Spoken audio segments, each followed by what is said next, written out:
سلطان صلاح الدین ایوبی رحمۃ اللہ علیہ کو ان کے جاسوسوں نے بتایا کہ ایک عالم دین ہے جو بہت اچھا خطاب کرتے ہیں، لوگوں میں بہت مقبول ہو گئے ہیں۔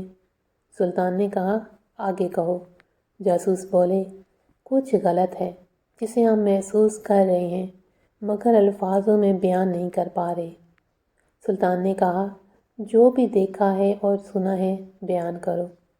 جاسوس بولے کہ وہ کہتے ہیں نفس کا جہاد افضل ہے، بچوں کو تعلیم دینا ایک بہترین جہاد ہے، گھر کی ذمہ داریوں کے لیے جدوجہد کرنا بھی ایک جہاد ہے۔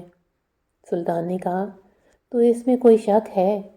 جاسوس نے کہا کہ انہیں کوئی شک نہیں ہے، لیکن اس عالم کا کہنا ہے کہ جنگوں سے کیا ملا؟ صرف قتل و غارت گری، صرف لاشیں۔ جنگوں نے تمہیں یا تو قاتل بنایا یا مقتول۔ سلطان بے چین ہو کر اٹھے۔ اسی وقت عالم سے ملنے کی ٹھانی، ملاقات بھیس بدل کر کی اور جاتے ہی سوال کر دیا کہ جناب ایسی کوئی ترکیب بتائیے کہ بیت المقدس کو آزاد اور مسلمانوں کے خلاف مظالم کو بغیر جنگ کے ختم کرایا جا سکے۔ عالم نے کہا، دعا کریں۔ سلطان کا چہرہ غصے سے لال ہو گیا۔ وہ سمجھ چکے تھے کہ یہ عالم پوری صلیبی فوج سے بھی زیادہ خطرناک ہے۔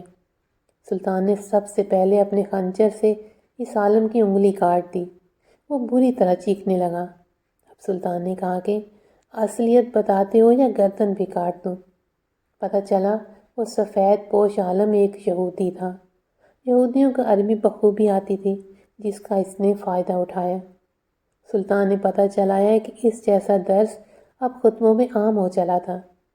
بڑی مشکل سے یہ فتنہ روکا جا سکا۔ یہ فتنہ اس وقت بھی پوری آب و تاب سے رواں دواں ہے۔ آخر کیوں لوگ اسلام کو بدھزم بنا دینا چاہتے ہیں، جبکہ کھلی حقیقت ہے کہ ظالم کا سامنا کیے بغیر ظلم کا مداوع ہو جائے، یہ ممکن ہی نہیں۔